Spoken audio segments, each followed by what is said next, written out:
என் அப்பா டீ எடுத்தார சொல்லுச்சு, அதான் போயிட்டு இருக்கேன். இங்க கொஞ்சம் வா தாயி, இந்த பருத்தி மலரை கொஞ்சம் தூக்கி விட்டு போ தாயி. அதெல்லாம் என்னால முடியாது. என் அப்பா அதெல்லாம் பண்ணக்கூடாது சொல்லிருக்கு. எனக்கே 1008 சோலி இருக்கு. நானும் பாக்குறேன்டி, இன்னும் எத்தனை நாளைக்கு இப்படியே இருக்கிறேன்னு. வண்டி ஏறா.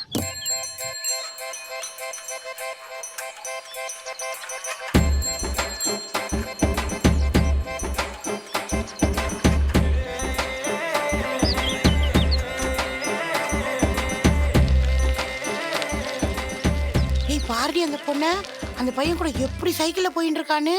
அக்கா, அதுவே வயசுக்கு வராத பொண்ணுக்கா, அதான் உங்க அப்பா கண்டுக்க மாட்டாங்க. நீங்க வேலையை பாருங்க. நம்ம வேலையை பாப்போம். இந்த ஷார்ட்ஸோட ஃபுல் வீடியோ பார்க்கணும்னா கீழ இருக்க ப்ளே பட்டனை கிளிக் பண்ணுங்க. All in all Azhaguraja, powered by Chandran steels and கோவன்சிப்.